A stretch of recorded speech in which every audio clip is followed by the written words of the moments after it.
Computer, initialize holosuite. Hello everyone, and a warm welcome back to the Sci-Fi Feminist podcast. I hope that you have had a good week that passed. Today I will be doing a kind of a follow-up on the episode on Michael Burnham, and I will be talking about Emperor Georgiou, Phillipa Georgiou, and intersectionality in Star Trek Discovery. As you know, she is one of my favorite characters, and today's episode I might be repeating a few things from episode 1, but it is definitely a new vantage point that I'll be providing on Emperor Georgiou. So if you like the character as much as I do, I hope that you really enjoy today's episode on the character. Movie recommendation segment. I introduced this 2 or 3 episodes ago, so I will keep it up. My movie recommendation for today, since we are talking about Emperor Georgiou, I highly recommend Tai Chi Master, which features Jet Li and Michelle Yeoh. It's a kung fu movie, but it is awesome. You can see the wires when they jump from roofs and things, and it's terribly dubbed, and it's got all those really nice, authentic Hong Kong movie attributes. But it's a fun movie. It carries a nice message, and if you like kung fu, and if you like Jet Li, and if you like Michelle Yeoh, that is totally the movie for you, I think. So, yes, then let me get into today's episode on Emperor Georgiou and intersectionality in Star Trek Discovery.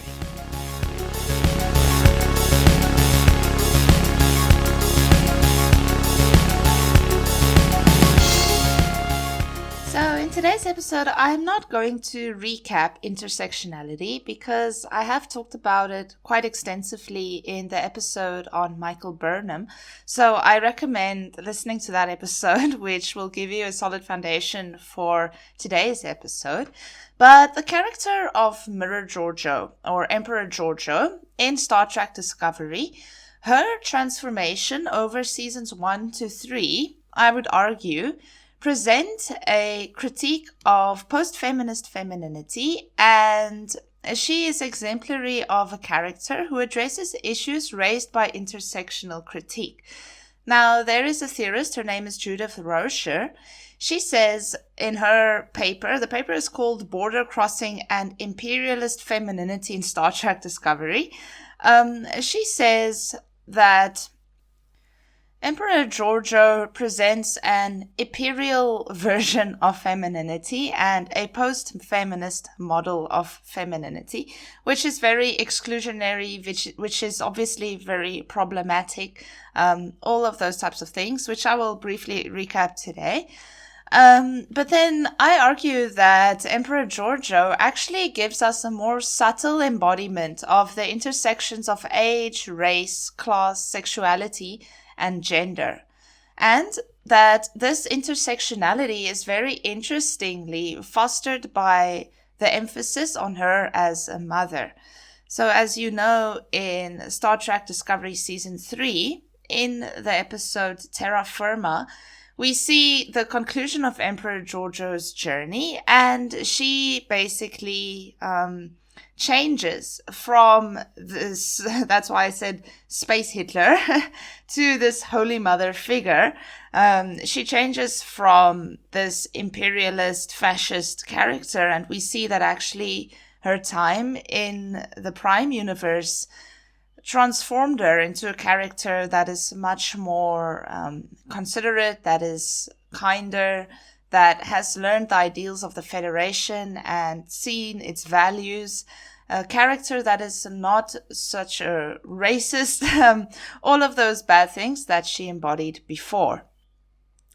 Okay, the fact that she's also played by an actress of Asian descent, it's the Asian American actress Michelle Yeoh, and the fact that she's also slightly older and she's shown to be openly bisexual, all of these things facilitate the possibility for presenting a heroine that is like Michael Burnham, possibly transcends racial and sexual stereotypes. So yes, then let me get into the discussion. So first of all, let's talk a little bit about the mirror universe and women. If you're familiar with Star Trek canon, which I'm sure you are if you are listening to this podcast and to this episode, the mirror universe is an alternate or parallel reality, and it was first introduced in Star Trek, the original series, in the episode Mirror, Mirror. Basically, the mirror universe is the exact opposite of the prime universe, and very often we will see that prime universe then encounter their evil doppelgangers in the mirror universe. So this particular parallel reality has a very special relationship with the prime universe, which is that it's the exact opposite of it. So that's why we find characters that are kind of the exact opposite of what they are in the prime universe. For example, Captain Janeway's mirror counterpart, she's a pirate queen of the Delta Quadrant.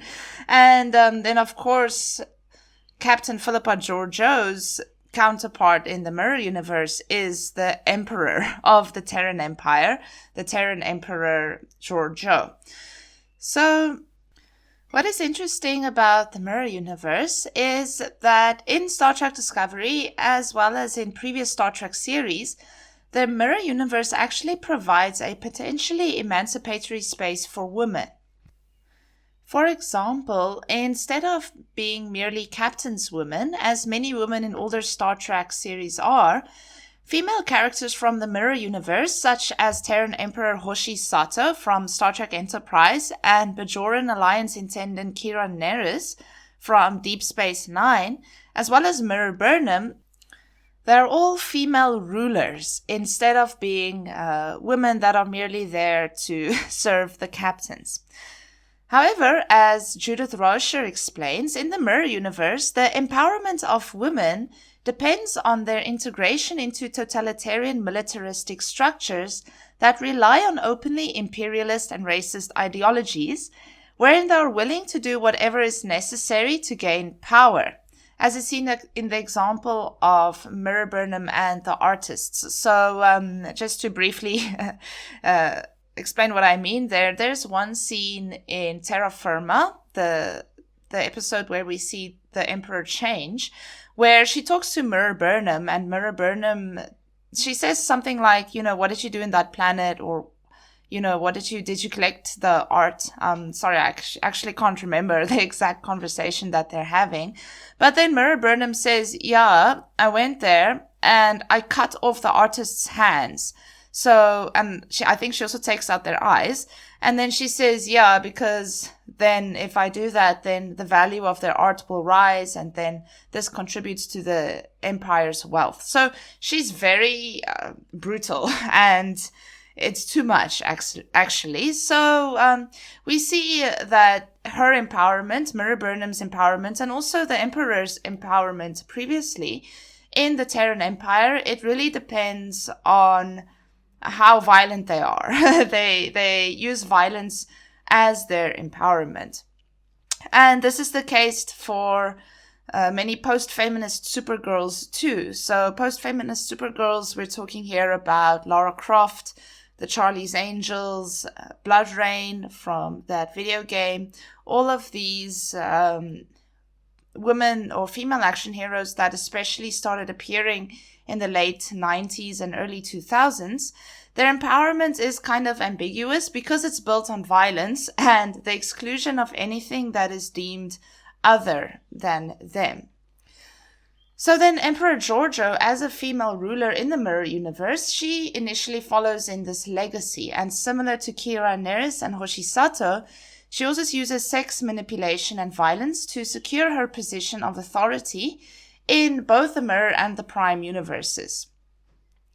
So following the tradition of depicting mirror in the universe as hypersexualized versions of their prime universe counterparts, that is Judith Roscher's statement, Emperor Georgiou also dresses in dominatrix-style outfits, although her outfits are not as sexualized as that of like Hoshi Sato or Kira Nerys. Her outfits do not generally draw attention to her breasts or shapely waist and hips, first of all. And then secondly, Michelle Yeoh is quite athletic and she has a small figure. So definitely the emperor is kind of, she's definitely sexy. She's not overly sexualized, but I think that has more to do with the actress that plays it, her age, other factors too. But yeah, anyway, I'll get back to the significance of this. So, first of all, Emperor Georgiou's outfits, in contrast to other women from the Mirror universe who wear low-halter crop tops and miniskirts, such as Mirror Uhura and Empress Hoshi Sato, Emperor Georgiou's outfits also rarely reveal any parts of her skin.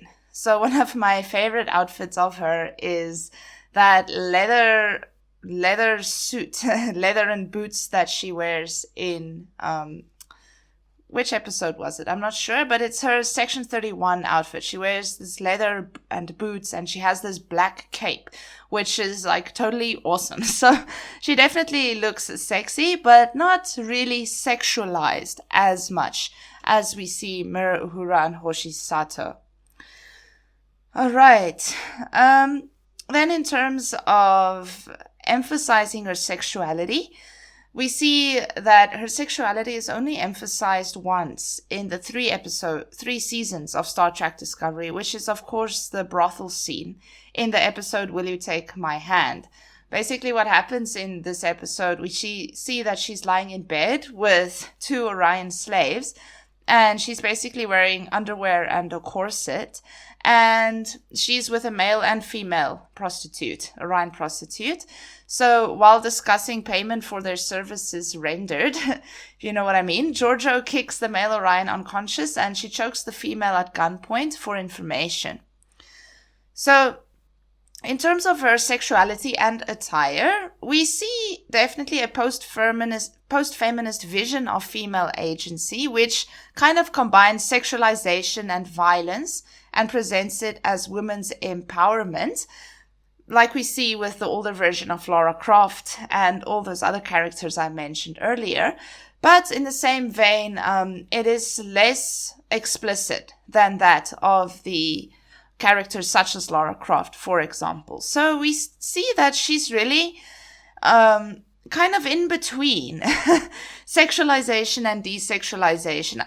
And she's in between, this post-feminist version of femininity and what is possibly maybe a newer version of femininity that is not so sexualized. So I think maybe this has to do with her status as a mirror character that came over to the Prime universe too. She's quite ambiguous. We don't really know where she's situated. She seems to me to show kind of the shift from post-feminism to what we now call fourth wave feminism. All right, so continuing the discussion, throughout seasons 1 and 2 of Star Trek Discovery, glimpses of Emperor Georgiou are shown, and in some episodes she is more central to the narrative than in others. So we then see in season 3, in the 2-part episode Terra Firma, Emperor Georgiou's final character arc, and then her story is also concluded. And then, as I mentioned, it is in this episode that Georgiou's subtle transformation from what is a post-feminist to a more contemporary fourth-wave feminist heroine is brought to light. And then she's also ultimately redeemed through motherhood, which is very interesting. So in Terra Firma, as you know, a dying Emperor Georgiou returns to the Mirror universe, and she's given the opportunity to relive the betrayal of her adopted daughter, Mirror Michael Burnham. At the climax of part 1 of Terra Firma, Georgiou decides not to execute her daughter as she did, in the original timeline, but she rather attempts to regain Burnham's loyalty and to save her life. And this is what Mirror Burnham sees as confirmation that the Emperor has become weak and is therefore unfit to rule. In a few touching scenes throughout part 2, Georgiou is shown to appeal to Mirror Burnham as a mother, visiting her in her holding cell while recalling traumatic events from Burnham's childhood, placing a globe of fireflies next to Burnham to remind her of all they have overcome together, and keeping a watchful eye on Burnham from the Emperor's private quarters, hoping that her daughter would return to her. Of course, this is a stark contrast to the Georgiou that we've seen throughout seasons 1 and 2 of Discovery, that is very hesitant to express her maternal care for Prime Michael Burnham. For example, throughout seasons 1 and 2, she keeps a very cool distance from Burnham, but she clearly loves her. Her eagerness to find Burnham instead of paying attention to the immediate issue of repairing the Discovery when it crash lands in the future in episode 2 of season 3 is a good example. So she sets out against direct orders to locate Burnham, but then when they actually find Burnham and everyone is hugging her and telling her how happy they are that she's back, Emperor Georgiou just kind of stands on the outskirts, and she doesn't personally greet her when Burnham arrives safely on the ship. So, what we see in Terra Firma is really a big contrast.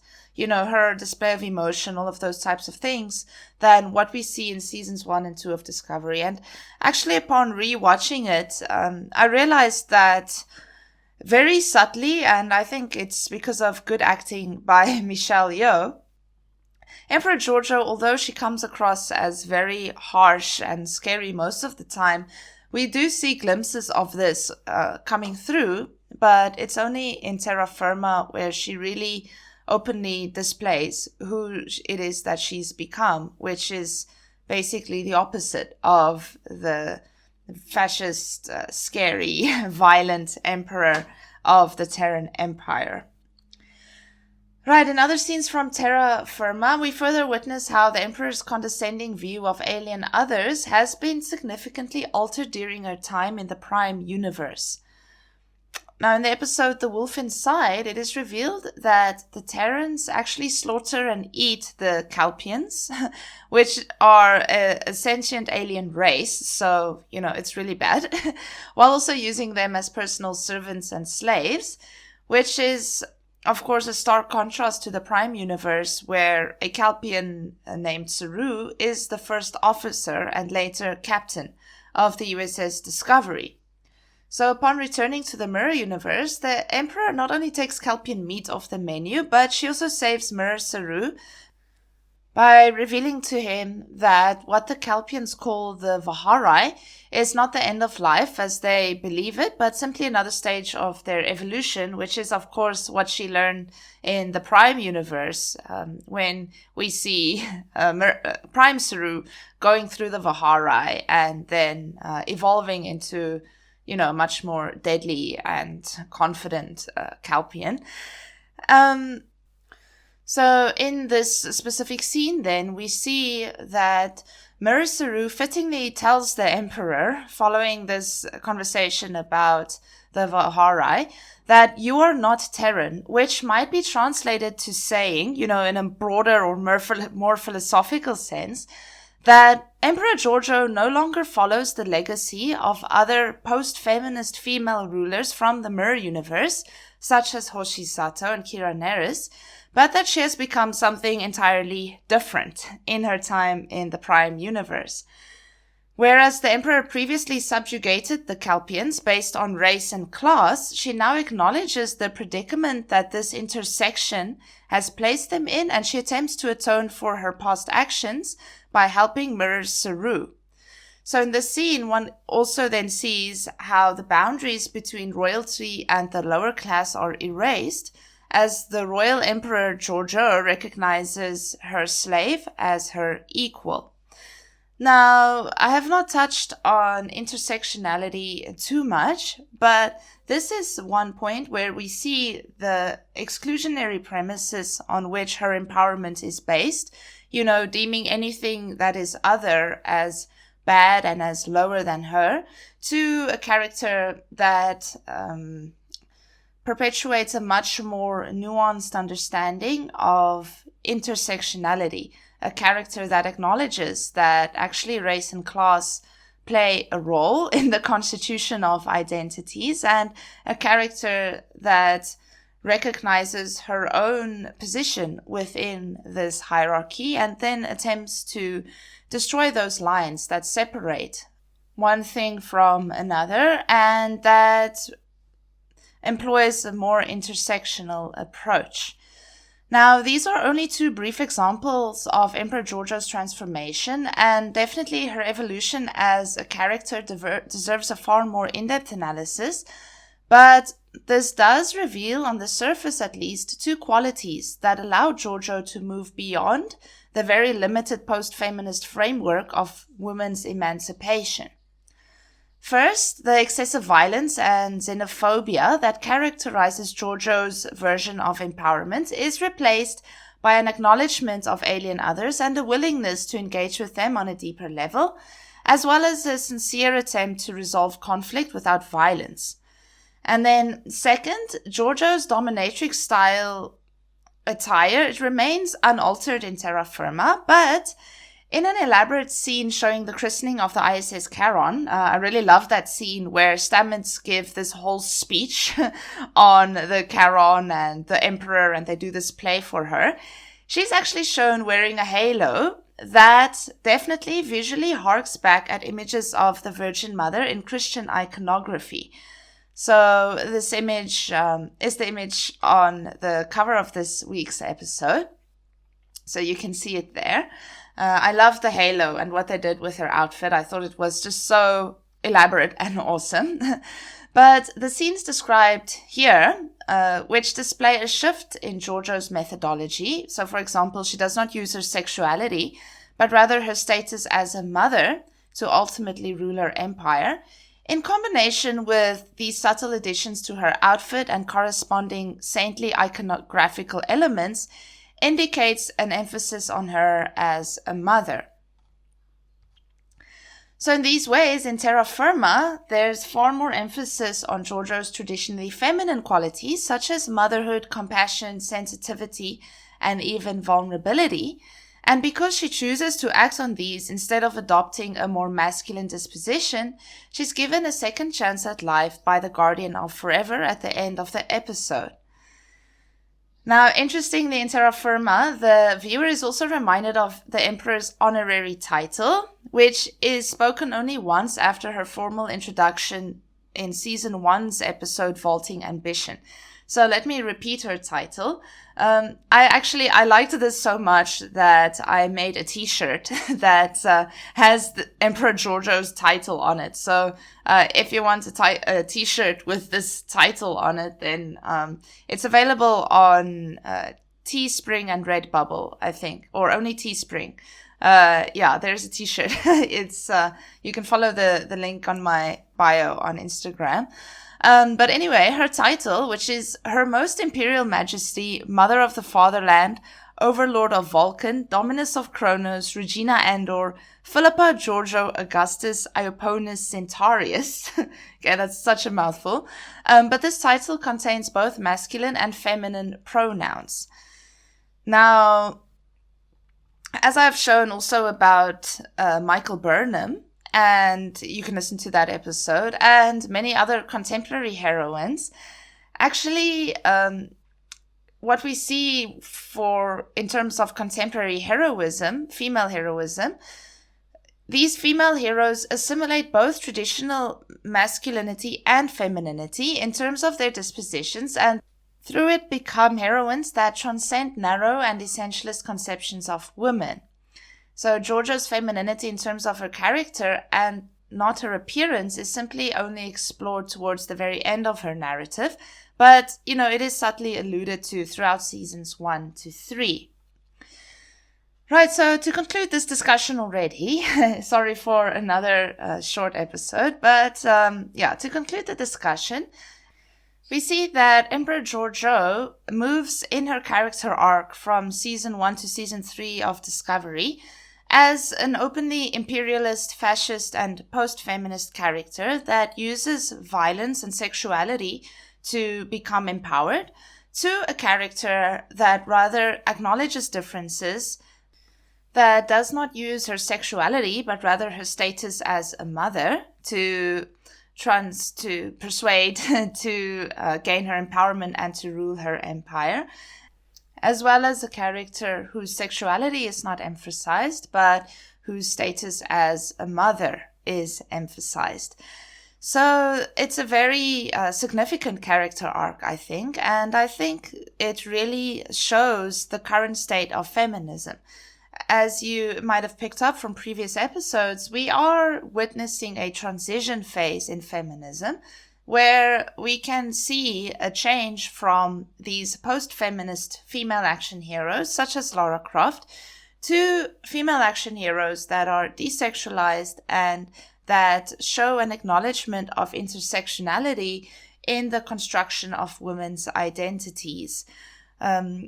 And I think that Emperor Georgiou and her character arc really embodies this shift. When we see her shift in representation, we can also relate that to the bigger shift in feminism that we are witnessing at this stage in time. Right, so I hope that this episode wasn't too similar to the first episode I did of this podcast. If it was, luckily I did that episode like 5 months ago already, so it's a good recap. But anyway, I hope that you really enjoyed this episode. Sorry that I haven't posted anything on YouTube this week, except for last week's podcast episode. I'm a bit busy these days, but I will, and I know I've promised to do comic book reviews for maybe a month or two now. I will get there eventually, so please bear with me, and I hope that you have a very wonderful week ahead, that you stay safe and stay healthy. And then the Sci-Fi Feminist will see you again next week with a discussion about witches. I think it is time to look at some Maleficent, some Miss Peregrine, some of those witchy characters. So next week I will talk about that. Until then, I hope that you have a good week ahead, live long and prosper. And then this is the Sci-Fi Feminist signing off for now. Bye-bye. This show is brought to you by Holosuite Media. Computer, list other available Holosuite Media programs.